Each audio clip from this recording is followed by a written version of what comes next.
Salut YouTube et bienvenue dans une nouvelle vidéo de déballage. Aujourd'hui je déballe un énorme colis. Je ne sais pas si l'angle de la caméra vous permet vraiment de l'apprécier, mais voilà, c'est un collier absolument énorme qui provient de chez Impulse 101 en direct du Japon. Et si il s'agit d'un énorme colis, c'est parce que à l'intérieur il y a un AEG. Vu le titre de la vidéo, de toute façon vous savez de quoi il s'agit, mais je n'ai pas seulement acheté un AEG, j'ai acheté aussi plusieurs autres bricoles. Ce qui explique pourquoi j'ai un carton aussi gros. Alors, cet AEG, il s'agit du HK416 Devgroup Custom de chez Tokyo Marui. Hop, on a toujours un très bon emballage dans ce sujet, il n'y a aucun souci. Renforcé avec du papier journal japonais, c'est toujours très égoutté. Et donc ici, nous avons vraisemblablement le HK416. Et là, eh bien, nous pouvons voir les autres bricoles. Notamment, nous avons des chargeurs pour HK417 qui sont très bien emballés eux aussi. Et nous avons notamment ceci. Ceci, je vais en parler plus en détail dans un instant. C'est relativement important. Hop. Donc voici le HK416 qui est encore une fois très bien emballé. Aucun souci à ce sujet. On peut remarquer le petit ruban bleu qui agrémente visiblement toujours les répliques Tokyo Marui lorsqu'elles sont achetées en direct du Japon. J'aime bien, ça fait un peu ruban de papier cadeau. C'est toujours agréable d'enlever ça. Et donc à l'intérieur,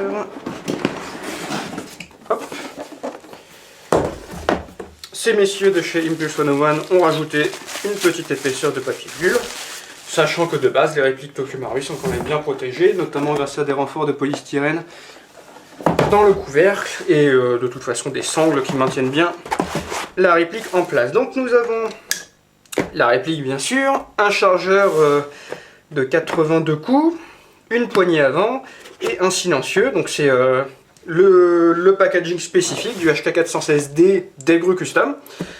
À l'inverse du HK416D que j'avais acheté à sa sortie, pour ceux qui se rappellent, et qui changeait légèrement. On n'avait pas la même crosse, pas la même poignée, pas les mêmes organes de visée et pas le même cache-flamme, et plutôt que des accessoires de ce type là il y avait une rallonge de canon et un cache-flamme standard. Ici nous avons un cache-flamme spécifique qui permet de mettre ce silencieux. Ils ont des noms certainement spécifiques eux aussi, mais je ne me rappelle plus exactement. Nous avons également le petit adaptateur qui permet de recharger les batteries spécifiques de la réplique, puisque pour info cette réplique utilise en principe des batteries spécifiques qui viennent se placer ici. C'est une batterie en U qui vient se placer comme ça.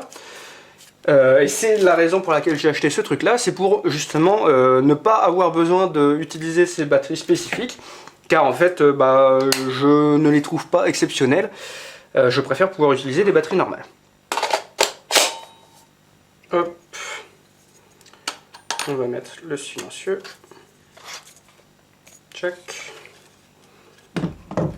Et la poignée pendant qu'on y est. Et voilà donc le HK416D Devgroup Custom de chez Tokyo Marui. Alors Devgroup Custom, je ne sais pas jusqu'à quel point c'est une définition réaliste pour cette réplique. Je suppose que les experts pourront dire que ça n'a pas forcément grand chose de Devgroup. Je ne sais pas exactement, puisque je ne m'intéresse pas forcément beaucoup à l'équipement des vrais soldats. Moi je sais simplement que c'est une combinaison d'accessoires qui me plaît. On a donc la poignée type Tango Noun, le grip avant, le silencieux, la crosse crâne type Sockmon. On a aussi un attache-sangle qui est présent d'origine sur la réplique. Ce n'est pas forcément quelque chose qu'on a sur toutes les répliques Marui d'origine de ce genre-là. Et donc le HK416D Tokyo Marui, pour ceux qui ne connaissent pas les répliques BBR Tokyo Marui, c'est une réplique AEG, donc qui fonctionne avec une batterie, mais elle dispose de caractéristiques supplémentaires intéressantes. On a le blowback, c'est-à-dire que le faux bolt recule légèrement lors du tir. On a le recoil shock, c'est-à-dire que dans le tube de crosse, vous avez un poids qui à chaque tir bouge, et ça crée une inertie qui donne une sensation de recul assez agréable. On a la fonction d'arrêt de tir, c'est-à-dire que lorsque vous tirez la toute dernière bille de votre chargeur, puisque La conception du chargeur fait que vous pouvez tirer jusqu'à la dernière bille de votre chargeur. Vous avez un loquet ici. Lorsque la dernière bille est tirée, le loquet se relève et ça active le ball catch de la réplique. Et tant que le chargeur est vide et que vous n'avez pas mis un autre chargeur et appuyé sur le ball catch, eh bien ça refuse de tirer. Donc c'est une imitation plus ou moins réaliste du fonctionnement d'un véritable fusil d'assaut. Et voilà, l'ensemble de ces fonctions rajoute des sensations de jeu supplémentaires que personnellement j'adore. Après, bien sûr, eh bien, toutes ces sensations, on les paye, hein, parce que la réplique est quand même assez chère. Là, de tête, je ne saurais plus vous dire exactement le prix, c'est aux alentours de 500 € en gros. Consultez la description de la vidéo, il y aura un lien avec le prix et tout ça, donc n'hésitez pas à jeter un coup d'œil. Alors, une des caractéristiques de la plupart des EBBR type M4 Tokyo Marui, c'est le système propriétaire de batterie. Donc, comme je disais tout à l'heure, ce sont des batteries en U qui viennent se placer dans la crosse. Et en fait, il n'y a pas de câble. Le contact électrique vient se faire via des barres en métal qui viennent faire le contact ici. Là, vous pouvez voir les câbles qui ensuite se dirigent vers la gearbox. Le problème de ce système, déjà, c'est que c'est un système propriétaire. Ça vous oblige à acheter des batteries spécifiques. Ce sont des batteries 8.4 qui n'ont pas forcément énormément de pêche. Et l'un des gros défauts de ce système, c'est que le contact électrique entre la crosse et donc les contacteurs que vous voyez ici, le contact se fait via deux barres en métal qui ne sont pas très bonnes conductrices d'énergie. C'est pourquoi j'ai donc acheté ce truc là. Ça s'appelle Option Number One. Je ne sais plus quel est vraiment le nom exact de ce truc là. Et l'idée c'est que vous voyez deux barres dorées ici. Ces deux barres viennent remplacer celles d'origine. Et vous avez également un connecteur mini Tamiya. Donc l'avantage est double. Le premier avantage, c'est que ça vous permet, à la place des batteries propriétaires, d'utiliser la batterie de votre choix.